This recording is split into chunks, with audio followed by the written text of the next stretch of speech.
नमस्कार, मैं रिया जेम्स और आप देख रहे हैं ABNN न्यूज़।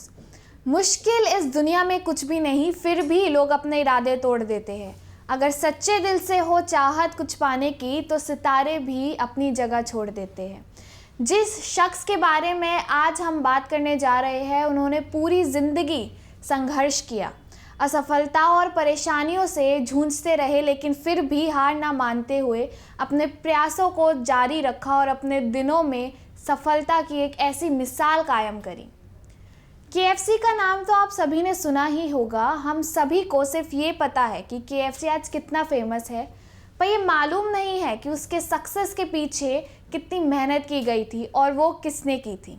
तो आज हम उस इंसान के बारे में बात करने जा रहे हैं जिसने KFC की एक अलग पहचान बनाई थी। तो आइए शुरू करते हैं। कर्नल हरलैंड सैंडर्स को लगातार 1008 बार फेल होने के बाद आखिर में सफलता मिली थी।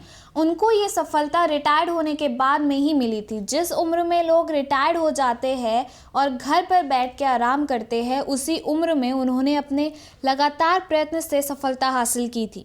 कर्नल सैंडर्स का जन्म 9 सितंबर 1890 को अमेरिका के इंडियाना प्रांत के हेनरीविले नाम के कस्बे में हुआ था। उनका जन्म एक गरीब परिवार में हुआ था। वो 3 भाई बहनों में सबसे बड़े थे। कर्नल हरलैंड सैंडर्स के पिता की जब मृत्यु हुई थी तब वो सिर्फ 5 साल के थे। इतनी कम उम्र में पिता की मृत्यु होने के बाद उनकी लाइफ में मुश्किलों का सिलसिला शुरू हो गया। उनके माता ने पिता के चले जाने के बाद एक टमाटो कैनिंग फैक्ट्री में नौकरी करनी शुरू कर दी और इसी नौकरी से बच्चों का भरण पोषण होता था।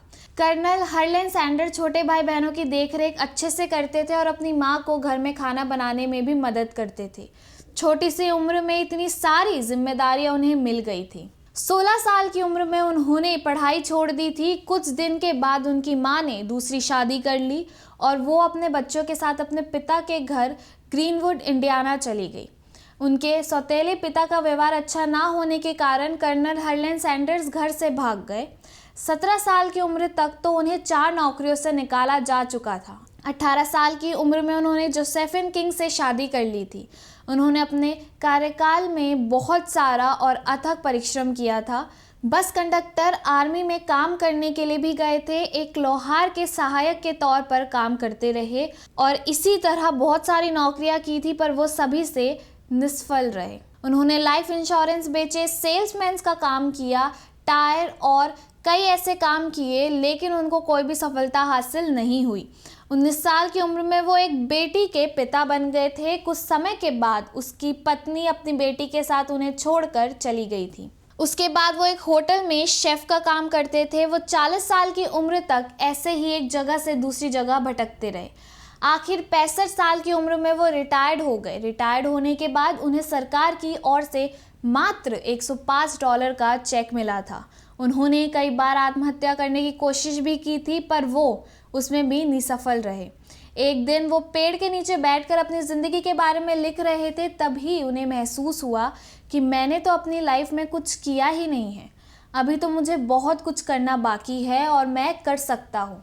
उसका एक छोटा सा बिजनेस था, लेकिन उस जगह पर हाईवे बनने जा रहा था, इसीलिए उसका वो बिजनेस भी बंद हो गया और उसकी जो भी $105 की जमा पूंजी बची थी वो भी खत्म हो गई। उनको अब खाने पीने में भी लाले पड़ने लगे। वो जानते थे कि वो एक शानदार शेफ है। यहीं से उन्होंने अपने जीवन की शुरुआत की और हार न मानने की जिद पकड़ ली।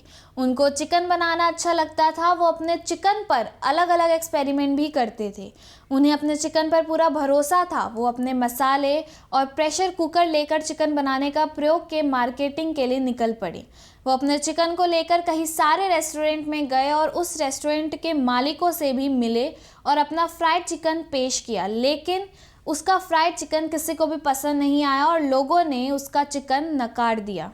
कर्नल हरलैंड सैंडर्स ने हार नहीं मानी और वो लगातार चिकन बनाना सीखते रहे और करीब 1008 बार फेल होने के बाद आखिर उन्हें सफलता मिल ही गई। 1008 रेस्टोरेंट मालिकों के रिजेक्ट करने के बाद वो आखिरकार 1009वें रेस्टोरेंट के मालिक ने उनका प्रस्ताव स्वीकार कर लिया और फ्राइड चिकन की पहली फ्रेंचाइजी साइन कर ली। उस रेसिपी के कारण इस रेस्टोरेंट की बिक्री में असाधारण रूप से वृद्धि हुई, जिसे देखकर अन्य रेस्टोरेंट के मालिकों ने भी कर्नल हार्लन सैंडर्स से फ्रेंचाइजी लेना प्रारंभ कर दिया और इस तरह KFC रेस्टोरेंट की शुरुआत हुई। यह विश्व का पहला रेस्टोरेंट चेन था जो अंतर्राष्ट्रीय स्तर पर भी विस्तारित हुआ था। 1964 तक तो अमेरिका और कनाडा में KFC के लगभग 600 आउटलेट भी खुल गए थे। इसके आउटलेट इंग्लैंड, मैक्सिको, जमाइका में भी खुल गए थे। 1964 में कर्नल हार्लन सैंडर्स ने $2 मिलियन में केंटकी फ्राइड चिकन कॉरपोरेशन, एक अमेरिकी कंपनी को बेच दिया। वो आजीवन इसके वैतनिक ब्रांड एम्बेसडर बने रहे। 16 दिसंबर 1980 में लुकेमिया से कर्नल हार्लन सैंडर्स का निधन हो गया, लेकिन आज भी KFC के स्टार आइकन के रूप में हम सभी के दिल दिमाग में जीवित ही है।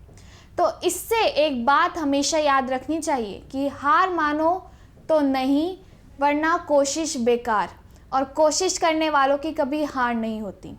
तो फिलहाल के लिए इतना ही। देश और दुनिया की तमाम खबरों के लिए बने रहिए ABNN न्यूज़ के साथ।